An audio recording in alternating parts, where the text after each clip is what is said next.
Hello everyone, welcome to Amit CBSE academy. और आज की क्लास में हम डिस्कस करने वाले हैं क्लास 10 मैथ चैप्टर 6 ट्राइंगल से एग्जांपल नंबर 1 को डिस्कस करेंगे। देखिए एग्जांपल नंबर 1 क्या कहता है। If a line intersect side A B and A C of a triangle A B C at D and E respectively and is parallel to BC, prove that AD by AB is equal to AE by AC।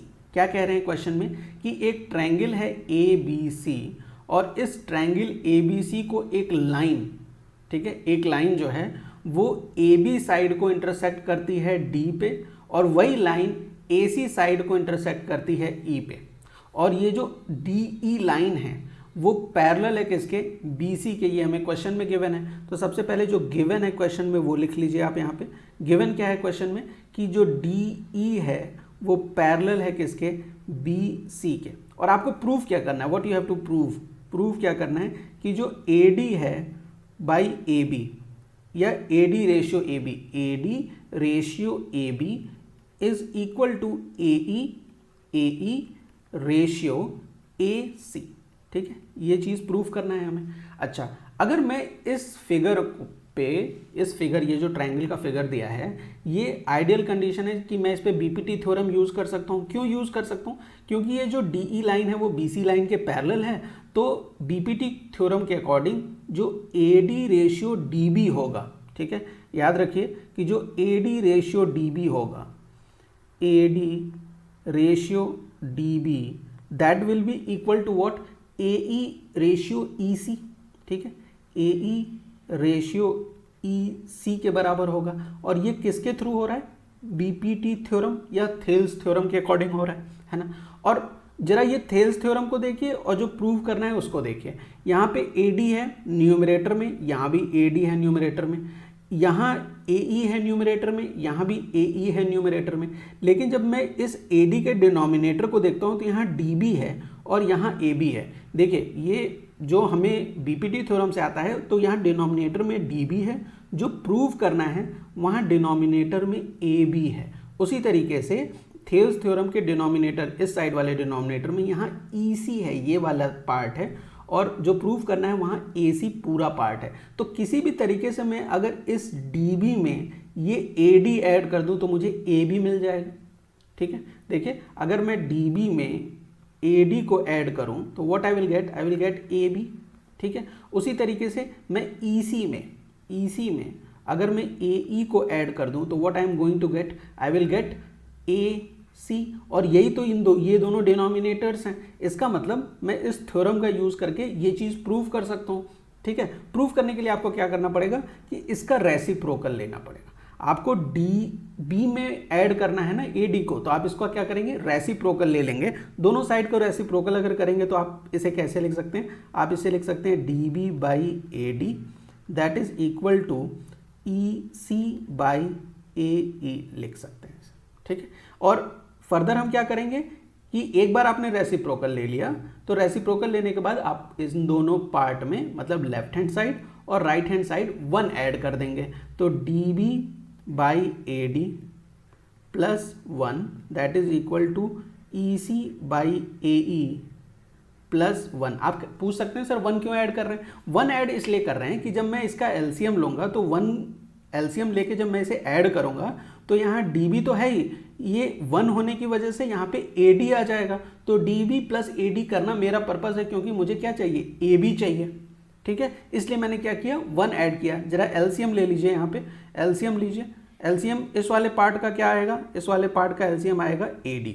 ठीक है, तो यहाँ AD है तो DB numerator में मैं उसे as it is लिख लूँगा, प्लस यहाँ न्यूमरेटर में कुछ नहीं है, सॉरी डिनोमिनेटर में कुछ नहीं है। इसका मतलब AD मल्टीप्लाई हो जाएगा AB में, तो AD मल्टीप्लाई हो जाएगा 1 में, तो यहाँ मुझे क्या मिलेगा, AD मिलेगा। That will be equal to, यहाँ LCM क्या आएगा, AE LCM आएगा, AE LCM आएगा। यहाँ डिनोमिनेटर में AE है तो EC एस इट इज़ मैं लिख लूँगा, प्लस यहाँ 1 है तो 1 में AE मल्टीप्लाई करूँगा तो आई विल गेट AE। तो फर्दर मैं इन न्यूमरेटर वाले पार्ट को अगर ऐड करूँ तो DB प्लस AD किसके बराबर है, AB के बराबर। DB प्लस AD किसके बराबर है, AB के बराबर है। तो ये किसके बराबर हो गया, AB। न्यूमरेटर में क्या है, AD, तो एज इट इज़ आ जाएगा। उसी तरीके से यहाँ न्यूमरेटर में क्या है, EC है, EC प्लस AE, तो ये किसके बराबर है, AC के बराबर है, और डिनोमिनेटर में क्या है, AE, तो एज इट इज आ जाएगा।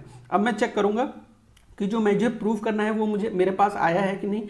यहाँ न्यूमरेटर में मेरे पास AD है लेकिन यहाँ डिनोमिनेटर में है, यहाँ डिनोमिनेटर में मेरे पास AB है लेकिन यहाँ न्यूमरेटर में। इसका मतलब अगर मैं इसका रेसिप्रोकल ले लूँ, I can write it like this, कि इसका मैं रेसिप्रोकल ले रहा हूँ तो ये क्या हो जाएगा, AD बाई AB हो जाएगा, उल्टा कर दिया मैंने।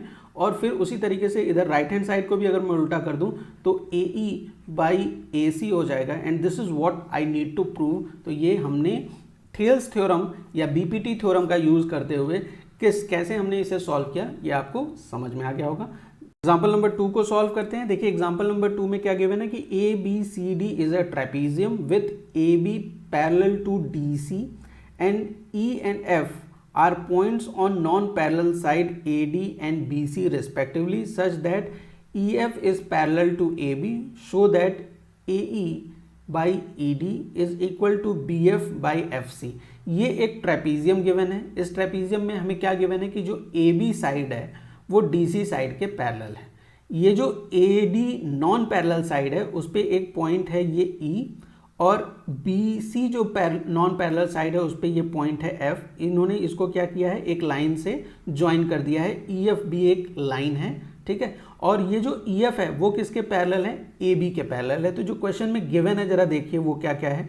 एक तो ये गिवन है कि जो AB है वो पैरेलल है DC के, देखिए AB parallel to DC given है। और हमें क्या गिवन है कि जो EF है वो भी पैरेलल है किसके, AB के, ठीक है। AB DC के पैरेलल है और EF AB के पैरेलल है। ये हमें क्वेश्चन गिवन है। शो क्या करना है हमें क्वेश्चन में, what we have to show कि AE बाई ED, ठीक है, AE by ED is equal to BF by FC, BF by FC, ये हमें शो करना है, ठीक है। कैसे शो कर सकते हैं, अगर मैं इस फिगर को यूज करके BPT थ्योरम लगाना चाहता हूं तो मेरे पास ट्रायंगल होना चाहिए BPT थ्योरम लगाने के लिए, ठीक है।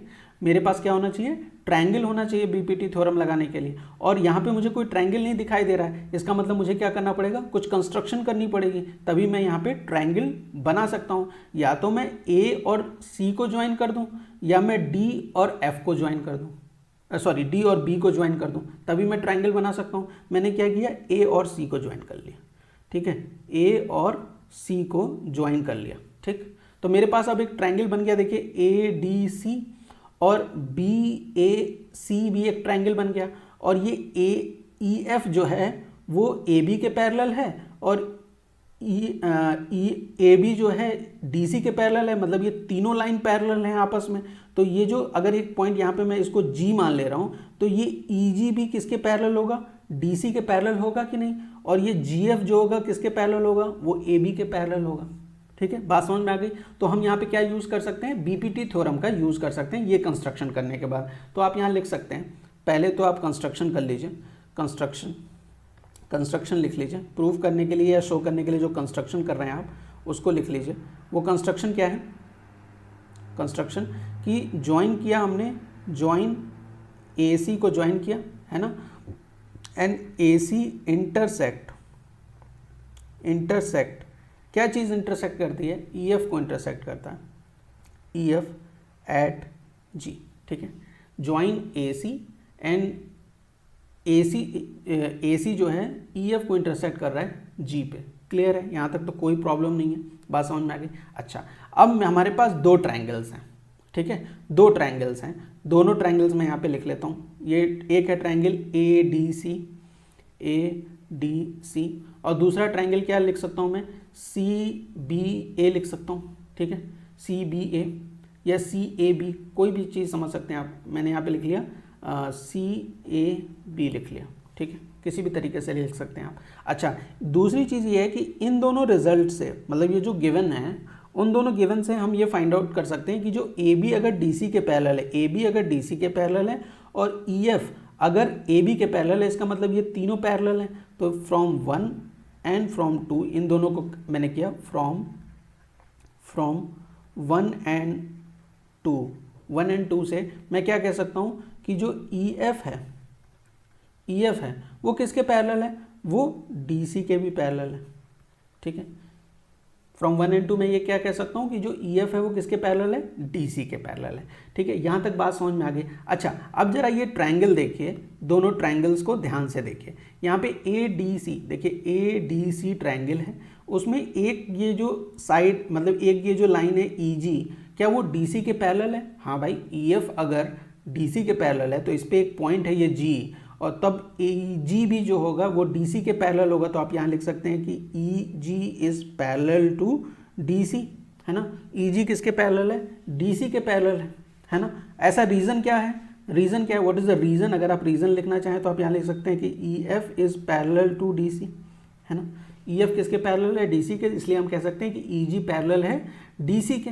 अच्छा, अब यहाँ पे हम क्या अप्लाई कर सकते हैं? बीपीटी थ्योरम अप्लाई कर सकते हैं। और बीपीटी थ्योरम क्या कहता है कि ये जो ट्रायंगल है ADC, उसमें जो ये AE होगा रेशियो ED होगा, AE ratio ED is equal to AG ratio GC।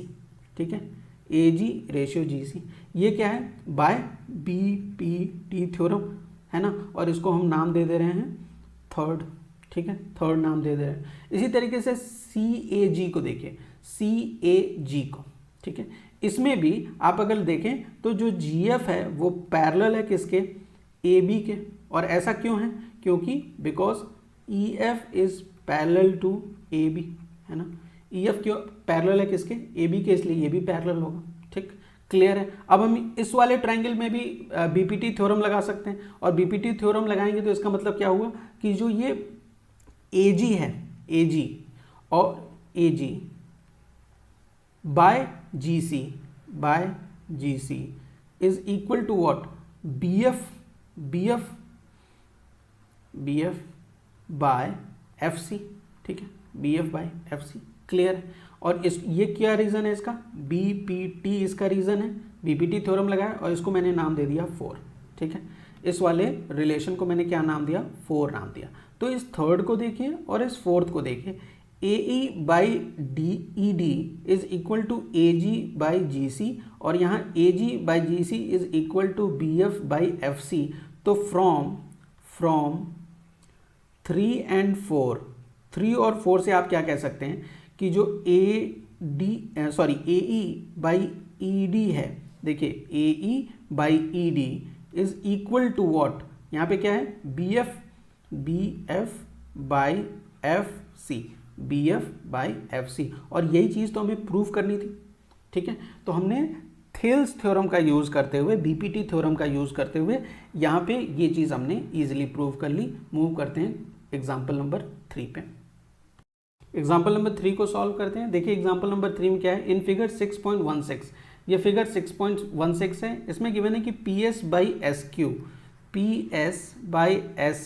Figure में देखिए PS by SQ is equal to PT by TR, and और क्या गिवन है कि angle PST is equal to angle PRQ। ठीक है, PST जो एंगल है वो PRQ एंगल के बराबर है। ये जो PST एंगल और PRQ, ये दोनों जो एंगल्स मार्क्ड हैं इस फिगर में, ये दोनों बराबर हैं। ये हमें क्वेश्चन में गिवन है। हमें क्या प्रूव करना है? What we have to prove हमें ये करना है कि PQR जो है वो एक आइसोस्केलस ट्रायंगल है। ठीक है, आइसोस्केलस ट्रायंगल है। कैसे प्रूव करेंगे आइसोस्केलस ट्रायंगल? आइसोस्केलस ट्रायंगल वो ट्रायंगल होता है जिसके दो एंगल्स इक्वल होते हैं या दो साइड्स इक्वल होती हैं। बेसिकली ये इस तरीके से समझ सकते हैं आप। ठीक है, दो एंगल्स इक्वल होंगे, इसकी वजह से दो साइड्स भी इक्वल होंगी। ऐसे ट्रायंगल को हम क्या बोलते हैं? आइसोसेलेस ट्रायंगल बोलते हैं। ठीक है, क्लियर है, कोई दिक्कत नहीं भाई। स्केलिन ट्रायंगल वो होता है जिसके सारे एंगल्स डिफरेंट होते हैं। आइसोस्केलस ट्रायंगल वो होता है जिसके दो एंगल सेम होते हैं या दो साइड सेम होती हैं, ऐसे समझ सकते हैं आप। और इक्विलेटरल ट्रायंगल क्या होता है? जिनकी तीनों साइड्स क्या होती हैं या तीनों एंगल्स क्या होते हैं? सेम होते हैं। क्लियर है, बात समझ में आ गई? कोई प्रॉब्लम इस चीज़ को समझने में, है ना?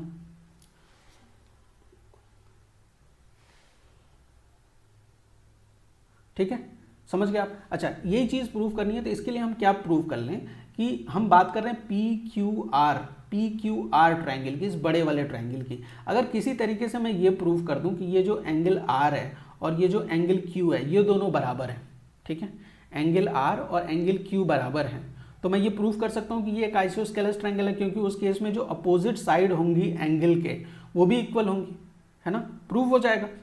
तो देखिए कैसे प्रूव करेंगे आप, कि आपको ये गिवन है कि angle S angle T angle R के बराबर है, यही तो गिवन है, PST ये वाला एंगल और PRQ ये वाला एंगल ये दोनों बराबर हैं, है ना। अगर हम ये प्रूव कर लें कि ये दोनों में से कोई भी एंगल इस Q एंगल के भी बराबर है तो हमारा काम बन जाएगा। उसके लिए हम क्या करेंगे, बीपीटी के कन्वर्स का यूज़ करेंगे। कैसे यूज़ करेंगे बीपीटी के कन्वर्स का, जरा समझिए यहाँ पे। बीपीटी के कन्वर्स का आप कैसे यूज़ कर सकते हैं, हमें क्वेश्चन में ही गिवन है कि PS/SQ is equal to PT/TR, है ना, ये तो बीपीटी थ्योरम का रिजल्ट है ना। तो बाई कन्वर्स ऑफ बीपीटी के कन्वर्स से हम क्या कह सकते हैं कि जो ST है वो पैरेलल है किसके, QR के। भाई अगर यहाँ पे हम बीपीटी थ्योरम लगा सकते हैं और बीपीटी थ्योरम का ये रिजल्ट हमें क्वेश्चन में ऑलरेडी गिवन है, इसका मतलब ये ST लाइन जो लाइन है और ये जो QR साइड है वो दोनों आपस में पैरेलल होंगी, ये पैरेलल हो गई। और अगर ये पैरेलल है तो जरा देखिए कि ये एंगल S, देखिए दो लाइन अगर पैरेलल होती हैं और एक ट्रांसवर्सल है, तो ये वाला एंगल इस केस में ये S है, ये वाला एंगल इस केस में ये Q है, तो angle S will be equal to angle Q because corresponding angles हैं ये। तो आप लिख सकते हैं angle PST is equal to angle PQR, क्यों, करस्पॉन्डिंग एंगल्स, ठीक है, करस्पॉन्डिंग एंगल्स हैं ये, ठीक है, क्लियर है, बात समझ में आ गई। तो ये दोनों एंगल्स बराबर हो गई और क्वेश्चन में हमें क्या गिवन है कि ये जो PST है, एंगल PST मतलब ये वाला एंगल जो है वो PRQ के बराबर है। तो इसको अगर मैं 1 मान लूँ और इसे मैंने 2 मान लिया तो फ्रॉम 1 and 2 मैं क्या लिख सकता हूँ, फ्रॉम 1 and